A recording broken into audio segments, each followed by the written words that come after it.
Good morning, students. Now we will discuss our next topic of chapter number 5th. Chapter number 5th ਦਾ ਨਾਮ ਕੀ ਹੈ? Commercial bank and the central bank.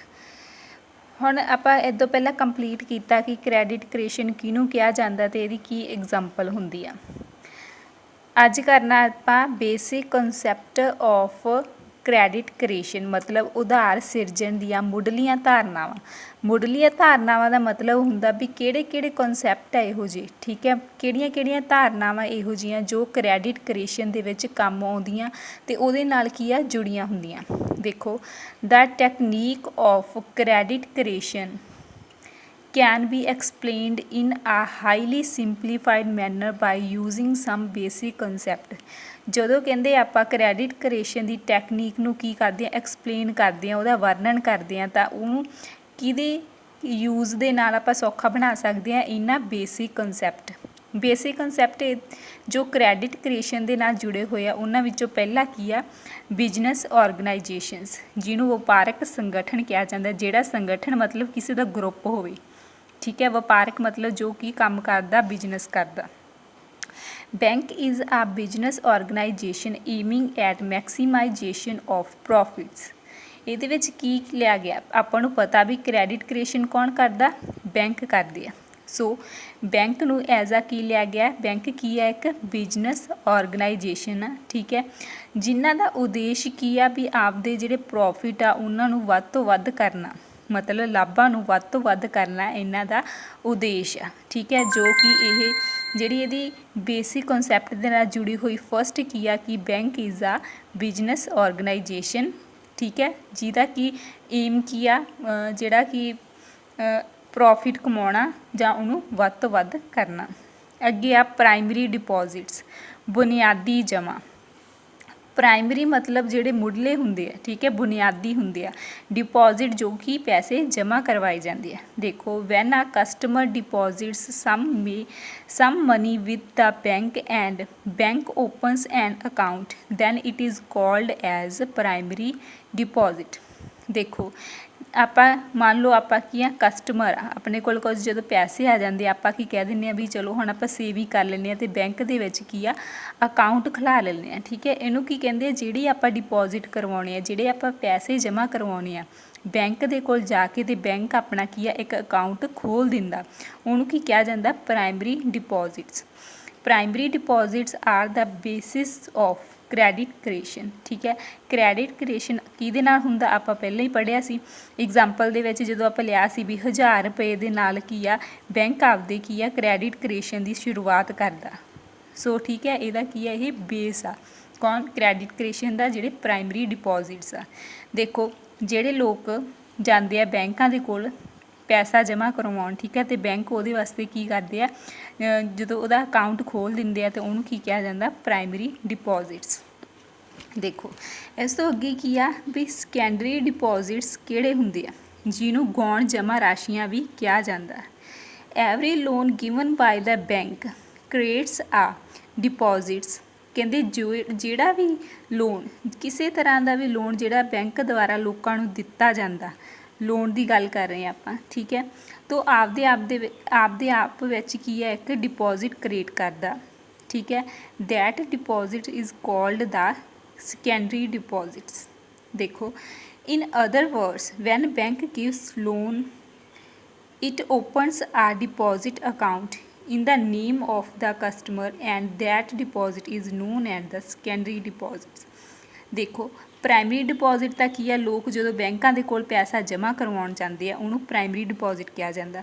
ਹੁਣ secondary deposit ਉਹ deposit ਹੁੰਦੇ ਆ ਜਦੋਂ bank ਕੀ ਆ, ਆਪਦੇ ਕਸਟਮਰਸ ਨੂੰ ਲੋਨ ਦਿੰਦਾ, ਠੀਕ ਹੈ, ਜਦੋਂ ਕਰਜ਼ੇ ਵਗੈਰਾ ਦਿੰਦਾ, ਠੀਕ ਹੈ, ਜਦੋਂ ਕਰਜ਼ੇ ਦਿੰਦਾ ਅਤੇ ਕਰਜ਼ੇ ਦੀ ਰਾਸ਼ੀ ਕਿਹਦੇ ਵਿੱਚ ਪਾਉਣੀ ਹੁੰਦੀ ਹੈ, ਉਹਨਾਂ ਨੇ ਅਕਾਊਂਟ ਦੇ ਵਿੱਚ, ਤਾਂ ਬੈਂਕ ਨੂੰ ਕੀ ਆ, ਉਹਦਾ ਅਕਾਊਂਟ ਖੋਲ੍ਹਣਾ ਪੈਂਦਾ ਕਿਸੇ ਵੀ ਗ੍ਰਾਹਕ ਦਾ। ਸੋ ਉਹਨੂੰ ਕੀ ਕਿਹਾ ਜਾਂਦਾ, ਸੈਕੰਡਰੀ ਡਿਪੋਜ਼ਿਟ ਕਿਹਾ ਜਾਂਦਾ, ਅਤੇ ਉਹਦੇ ਵਿੱਚ ਜਿਹੜੀ ਪੈਸੇ ਆ ਉਹ ਡਿਪੋਜ਼ਿਟ ਕਰਵਾ ਦਿੰਦਾ, ਠੀਕ ਹੈ। ਹੁਣ ਪ੍ਰਾਇਮਰੀ ਡਿਪੋਜ਼ਿਟ ਦੇ ਵਿੱਚ ਪੜ੍ਹਿਆ ਸੀ ਕਿ ਜਦੋਂ ਲੋਕ ਆ ਜਿਹੜੇ ਬੈਂਕਾਂ ਦੇ ਕੋਲ ਜਾ ਕੇ ਪੈਸੇ ਜਮ੍ਹਾਂ ਕਰਵਾਉਂਦੇ ਆ, ਇਹਦੇ ਵਿੱਚ ਕੀ ਹੈ, ਬੈਂਕ ਕੀ ਆ, ਲੋਨ ਦੇਣ ਵਾਸਤੇ ਜਿਹੜਾ ਕਿ ਅਕਾਊਂਟ ਖੋਲ੍ਹਦੇ ਆ ਲੋਕਾਂ ਦਾ, ਉਹਨੂੰ ਕੀ ਕਿਹਾ ਜਾਂਦਾ, ਸੈਕੰਡਰੀ ਡਿਪੋਜ਼ਿਟ ਕਿਹਾ ਜਾਂਦਾ। अगला कंसैप्ट देखो जिहड़ा कि क्रैडिट क्रिएशन दे नाल जुड़िया होया वो हैगा CRR नगद रिजर्व अनुपात कैश रिजर्व रेशो। ये आपां नूं पता ही है भी हरेक जिहड़ा बैंक हुंदा उहनूं अपने टोटल डिपॉजिट दे विचों कुछ परसेंट कड्ढनी पैंदी है पासे, ठीक है। कमर्शियल बैंक नूं जदों वो अपने टोटल डिपॉजिट दे विचों कमर्शियल बैंक कुछ परसेंटेज कढ के किहदे वास्ते रखदा, सेंट्रल बैंक दे कोल रखदा ते उहनूं की कहंदा CRR किया जाता जां नगद रिजर्व अनुपात किया जाता। ये तुहानूं पहले ही क्लीयर हो चुकिया। अगे है एक्सैस रिजर्व। एक्सैस हुंदा वाधू, रिजर्व ठीक है मतलब वाधू जमा।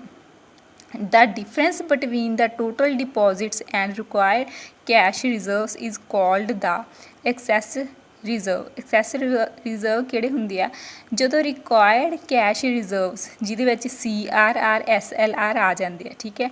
टोटल डिपॉजिट दे विचों जदों जां फिर CRR जां फिर इन्हां नूं की कहा जांदा रिक्वायर्ड कैश रिजर्व जां फिर SLR जिहड़े आ कि इस तरह दे जिहड़े डिपॉजिट्स आ माइनस कर दित्ते जांदे आ तां उन्हां नूं की कहा जांदा एक्सैस रिजर्व कहा जांदा। It is excess reserve out of which bank gives loans and advances to the borrowers। ਜਿਹੜੇ ਵੀ ਉਧਾਰ ਜਿਨ੍ਹਾਂ ਨੂੰ ਵੀ ਦੇਣਾ ਹੁੰਦਾ ਬੋਰੋਅਰਸ ਹੁੰਦੇ ਆ, ਠੀਕ ਹੈ। ਹੁਣ ਇਹ ਬੋਰੋਅਰਸ ਆ ਉਹਨਾਂ ਨੂੰ ਕਿਹੜਾ ਪੈਸਾ ਦਿੱਤਾ ਜਾਂਦਾ ਜਿਹੜਾ ਕਿ ਉਹਨਾਂ ਦੇ ਟੋਟਲ ਡਿਪੋਜ਼ਿਟ ਦੇ ਵਿੱਚੋਂ ਜਿਹੜੇ ਸਾਰੇ ਬਚ ਜਾਂਦੇ ਆ, ਠੀਕ ਹੈ। ਸਾਰੇ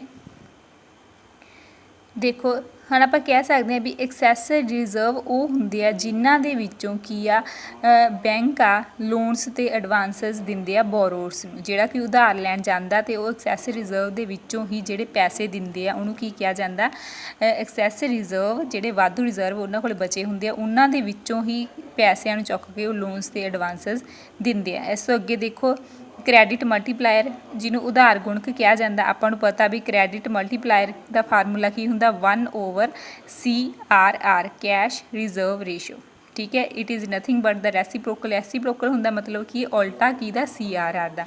ਇਹ ਆਪਾਂ ਨੂੰ ਪਤਾ ਹੀ ਆ। ਫੋਰ ਐਗਜ਼ਾਮਪਲ ਆਪਾਂ ਲੈ ਦਿੰਦੇ ਹਾਂ ਵੀ ਜਿਹੜੇ ਪ੍ਰਾਇਮਰੀ ਡਿਪੋਜ਼ਿਟ ਸੀਗੇ ਆਪਣੇ ਬੈਂਕ ਦੇ ਉਹ ਕਿੰਨਾ ਸੀ 1000 ਰੁਪਇਆ।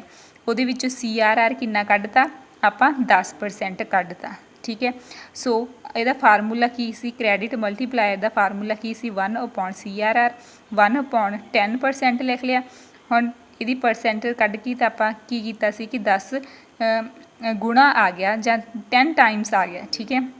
ਮਤਲਬ ਕ੍ਰੈਡਿਟ ਮਲਟੀਪਲਾਇਰ ਡਿਸਾਈਡ ਕਰਦਾ ਵੀ ਜਿਹੜੇ ਆਪਣੇ ਪ੍ਰਾਇਮਰੀ ਡਿਪੋਜ਼ਿਟ ਆ ਉਹਨਾਂ ਦੇ ਨਾਲ ਕ੍ਰੈਡਿਟ ਕ੍ਰੀਏਸ਼ਨ ਕਿੰਨਾ ਕ੍ਰੀਏਟ ਹੋਊਗਾ। ਉਹ ਕਹਿੰਦੇ 10% ਹੋਊਗਾ। ਹੁਣ ਜਦੋਂ ਆਪਾਂ ਪ੍ਰਾਇਮਰੀ ਡਿਪੋਜ਼ਿਟ ਦਾ 10% ਕਰਾਂਗੇ ਤਾਂ ਉਹ 10,000 ਬਣ ਜੂ। ਇਹ ਐਗਜ਼ਾਮਪਲ ਆਪਾਂ ਪਹਿਲਾਂ ਵੀ ਯੂਜ਼ ਕੀਤੀ ਸੀ। ਸੋ ਤੁਹਾਨੂੰ ਪਤਾ ਹੋਣਾ ਚਾਹੀਦਾ ਵੀ ਇਹ 10 ਟਾਈਮਸ ਬਣ ਜਾਂਦਾ ਅਤੇ ਉਹ ਕਿਹਦੇ ਨਾਲ ਬਣਦਾ ਓਨਲੀ ਕ੍ਰੈਡਿਟ ਮਲਟੀਪਲਾਇਰ ਦੇ ਨਾਲ। ਸੋ ਇਹ ਆਪਣੇ 6 ਪੁਆਇੰਟ ਸੀ ਜਿਹੜੇ basic concept of credit creation ਦੇ ਵਿੱਚ ਆ ਜਾਂਦੇ ਆ ਅਤੇ ਇਹ ਬਹੁਤ ਹੀ ਈਜ਼ੀ ਆ। ਇਸ ਤੋਂ ਅੱਗੇ ਆਪਾਂ ਡਿਸਕਸ ਕਰਾਂਗੇ ਕਿ ਲਿਮੀਟੇਸ਼ਨਸ ਆਫ ਕ੍ਰੈਡਿਟ ਕ੍ਰੀਏਸ਼ਨ ਕੀ ਆ। ਉਧਾਰ ਸਿਰਜਣ ਦੀਆਂ ਸੀਮਾਵਾਂ ਕਿਹੜੀਆਂ ਮਤਲਬ ਕਿਹੜੀ ਸੀਮਾ ਤਿੱਕਰ ਕੀ ਆ ਕਿੱਥੋਂ ਤਿੱਕਰ ਹੋ ਸਕਦਾ ਇਹ ਕਿੰਨਾਂ ਚੀਜ਼ਾਂ 'ਤੇ ਡਿਪੈਂਡ ਕਰਦਾ ਜੋ ਕੌਣ ਚੀਜ਼ਾਂ ਹੁੰਦੀਆਂ ਜੋ ਇਹਨਾਂ ਨੂੰ ਕੀ ਕਰਦੀਆਂ ਵੀ ਕ੍ਰੈਡਿਟ ਕ੍ਰੀਏਸ਼ਨ ਬਣਾਉਣ ਦੇ ਵਿੱਚ ਮਦਦ ਕਰਦੀਆਂ, ਠੀਕ ਹੈ। ਜਾਂ ਆਪਾਂ ਕਹਿ ਸਕਦੇ ਹਾਂ ਵੀ ਕਿ ਰੁਕਾਵਟਾਂ ਵੀ ਕਿਹਾ ਜਾਂਦਾ ਵੀ ਜਿਹੜੀਆਂ ਕਿ ਆ ਸਕਦੀਆਂ ਇਹਨਾਂ ਵਿੱਚ। ਦੇਖੋ the commercial banks can create multiple credit through bank deposits. However, in reality, the process of credit creation has certain limitations। ਕਹਿੰਦੇ ਬੈਂਕ ਕਮਰਸ਼ੀਅਲ ਬੈਂਕ ਕੀ ਕਰਦੇ ਆ ਆਪਣੇ ਕ੍ਰੈਡਿਟ ਕ੍ਰੀਏਸ਼ਨ ਬਣਾਉਂਦੇ ਆ ਜਿਹੜੇ ਬੈਂਕ ਡਿਪੋਜ਼ਿਟ ਹੁੰਦੇ ਆ ਉਹਨਾਂ ਦੇ ਰਾਹੀਂ। ਪਰ ਰਿਐਲਿਟੀ ਦੇ ਵਿੱਚ ਕੀ ਹੁੰਦਾ ਕਿ ਉਹ ਇਹਨਾਂ ਦੀਆਂ ਕੁਝ ਲਿਮੀਟੇਸ਼ਨਸ ਆਉਂਦੀਆਂ ਜਿਨ੍ਹਾਂ ਨੂੰ ਕੀ ਕਿਹਾ ਜਾਂਦਾ ਸੀਮਾਵਾਂ ਵੀ ਕਿਹਾ ਜਾਂਦਾ। ਦੇਖੋ ਫਸਟ ਲਿਮੀਟੇਸ਼ਨ ਕਿਹੜੀ ਹੈ ਇਹਨੂੰ ਜੋ ਲਿਮਿਟਡ ਕਰਦੀ ਹੈ ਇਹਨਾਂ ਨੂੰ ਅਵੇਲੇਬਿਲਿਟੀ ਆਫ ਕੈਸ਼ ਨਗਦੀ ਦੀ ਉਪਲਬਧਤਾ। ਹੁਣ ਆਪਾਂ ਨੂੰ ਪਤਾ ਦੇਖੋ credit creation capacity of banks depends on the availability of cash. ਮਤਲਬ ਜਿਹੜਾ ਕੋਈ ਵੀ ਬੈਂਕ ਕਿੰਨਾ ਕ੍ਰੈਡਿਟ ਕ੍ਰੀਏਟ ਕਰੂਗਾ, ਠੀਕ ਹੈ, ਉਹਦੀ ਕਪੈਸਿਟੀ ਕਿੰਨੀ ਹੋਊਗੀ ਕਿਹਦੇ 'ਤੇ ਡਿਪੈਂਡ ਕਰਦੀ ਹੈ ਆਪਾਂ ਨੂੰ ਪਤਾ ਅਵੇਲੇਬਿਲਿਟੀ ਆਫ ਕੈਸ਼। ਕਹਿੰਦੇ ਜੇ ਬੈਂਕਾਂ ਦੇ ਕੋਲ ਜ਼ਿਆਦਾ ਕੀ ਆ ਅਮਾਊਂਟ ਹੋਊਗੀ ਕੈਸ਼ ਦੀ ਤਾਂ ਕੀ ਆ ਕ੍ਰੈਡਿਟ ਕ੍ਰੀਏਸ਼ਨ ਵੀ ਜ਼ਿਆਦਾ ਹੋਊਗਾ, ਠੀਕ ਹੈ। ਜੇ ਉਹ ਘੱਟ ਹੋਊਗੀ ਤਾਂ ਇਹ ਵੀ ਘੱਟ ਹੋਊਗਾ। ਜੇ ਕਹਿੰਦੇ ਕ੍ਰੈਡਿਟ ਜਿਹੜੇ ਆਪਣੇ ਬੈਂਕ ਦੇ ਵਿੱਚ ਡਿਪੋਜ਼ਿਟ ਹੁੰਦੇ ਆ ਉਹਦੇ ਵਿੱਚੋਂ ਆਊਟਫਲੋ ਹੋਣ ਲੱਗ ਜੂਗਾ, ਮਤਲਬ ਪੈਸਾ ਬਾਹਰ ਜਾਣ ਲੱਗ ਜੂਗਾ, ਜਿਵੇਂ SLR 'ਤੇ ਵੱਧ ਚਲਿਆ ਗਿਆ, CRR 'ਤੇ ਵੱਧ ਚਲਿਆ ਜਾਊਗਾ, ਤਾਂ ਅਵੇਲੇਬਿਲਿਟੀ ਆਫ ਕੈਸ਼ ਆ ਜਿਹੜੀ ਬੈਂਕਾਂ ਦੇ ਕੋਲ ਘੱਟ ਜੂਗੀ, ਤਾਂ ਕ੍ਰੈਡਿਟ ਕ੍ਰੀਏਸ਼ਨ ਵੀ ਘੱਟ ਹੋਊਗਾ, ਠੀਕ ਹੈ। ਇਸ ਤੋਂ ਅੱਗੇ ਕੀ ਆ ਕੈਸ਼ ਰਿਜ਼ਰਵ ਰੇਸ਼ੋ, ਇਹ ਉਹੀ ਆ ਗਿਆ। ਆਪਾਂ ਨੂੰ ਪਤਾ ਹੀ ਹੈ ਜੇ ਕਹਿੰਦੇ ਕੈਸ਼ ਰਿਜ਼ਰਵ ਰੇਸ਼ੋ ਜ਼ਿਆਦਾ ਹੋਊਗਾ ਅਤੇ ਕ੍ਰੈਡਿਟ ਕ੍ਰੀਏਸ਼ਨ ਦੀ ਵੈਲਿਊ ਆ ਜਿਹੜਾ ਵੋਲੀਅਮ ਆ ਉਹਦੀ ਘੱਟ ਜੂਗੀ, ਠੀਕ ਹੈ। ਜੇ ਇਹ ਵੱਧ ਜੂਗਾ, ਠੀਕ ਹੈ। ਹੁਣ ਜੇ ਇਹ ਘਟ ਗਿਆ ਮਤਲਬ CRR ਆਪਾਂ ਸੈਂਟਰਲ ਬੈਂਕ ਨੂੰ ਘੱਟ ਦੇਣਾ, ਤਾਂ ਬੈਂਕਾਂ ਦੇ ਕੋਲ ਕੀ ਆ ਜਿਹੜੇ ਕੈਸ਼ ਰਿਜ਼ਰਵ ਰੇਸ਼ੋ ਆ ਉਹ ਘੱਟ ਪੇ ਕਰਨੀ ਪਊਗੀ। ਸੋ ਉਹਨਾਂ ਕੋਲ ਜਿਹੜਾ ਕ੍ਰੈਡਿਟ ਆ ਉਹ ਕੀ ਆ ਜ਼ਿਆਦਾ ਚਲਿਆ ਜਾਊਗਾ। ਦੇਖੋ ਇਹਦਾ ਮੇਨ ਪੁਆਇੰਟ ਕੀ ਆ, ਕਹਿੰਦੇ ਜੇ CRR ਵਿੱਚ ਚੇਂਜ ਆਊਗਾ, ਉਹ ਚੇਂਜ ਹੋਣ ਦੇ ਨਾਲ ਆਪਾਂ ਨੂੰ ਪਤਾ ਵੀ ਕ੍ਰੈਡਿਟ ਮਲਟੀਪਲਾਇਰ ਵੀ ਚੇਂਜ ਹੋ ਜੂਗਾ। ਜੇ ਕ੍ਰੈਡਿਟ ਮਲਟੀਪਲਾਇਰ ਚੇਂਜ ਹੋ ਜੂਗਾ ਤਾਂ ਉਹਦੇ ਨਾਲ ਕੀ ਆ ਕ੍ਰੈਡਿਟ ਕ੍ਰੀਏਸ਼ਨ ਦੇ ਵਿੱਚ ਵੀ ਚੇਂਜ ਆਊਗਾ। ਸੋ ਇਹ ਤਿੰਨੇ ਚੀਜ਼ਾਂ ਜਿਹੜੀਆਂ ਆਪਸ ਦੇ ਵਿੱਚ ਜੁੜੀਆਂ ਹੋਈਆਂ। ਅੱਗੇ ਦੇਖੋ ਅਵੇਲੇਬਿਲਿਟੀ ਆਫ ਬੋਰੋਰਸ, ਕਰਜ਼ਦਾਰਾਂ ਦੀ ਉਪਲਬਧਤਾ।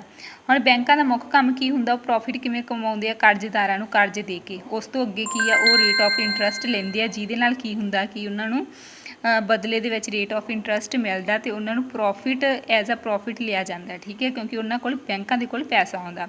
ਸੋ ਆਪਾਂ ਕਹਿ ਸਕਦੇ ਹਾਂ ਵੀ ਜਿਹੜੀ ਬੈਂਕਾਂ ਦੀ ਕ੍ਰੈਡਿਟ ਕ੍ਰੀਏਸ਼ਨ ਆ ਉਹ ਕਿਹਦੇ 'ਤੇ ਡਿਪੈਂਡ ਕਰਦੀ ਆ, ਪੂਰੀ ਦੇ ਪੂਰੀ ਤਰ੍ਹਾਂ ਦੇ ਬੋਰੋਰਸ। ਜੇ ਬੋਰੋਰਸ ਨਹੀਂ ਹੋਣਗੇ ਤਾਂ ਕੀ ਆ ਉਹ ਵੀ ਕ੍ਰੈਡਿਟ ਕ੍ਰੀਏਟ ਨਹੀਂ ਕਰ ਸਕਦੇ, ਉਹਨਾਂ ਦੀ ਕ੍ਰੀਏਸ਼ਨ ਨਹੀਂ ਹੋ ਸਕਦੀ। The banks can not create credit out of a thin layer of air, ਮਤਲਬ ਹਵਾ ਦੇ ਵਿੱਚ ਹੀ ਕੀ ਆ ਬੈਂਕ ਕ੍ਰੈਡਿਟ ਕ੍ਰੀਏਟ ਨਹੀਂ ਕਰਦੇ। ਉਹਨਾਂ ਨੂੰ ਕਿਹਦੀ ਜ਼ਰੂਰਤ ਹੁੰਦੀ ਆ, ਬੋਰੋਰਸ ਦੀ ਜ਼ਰੂਰਤ ਹੁੰਦੀ ਆ।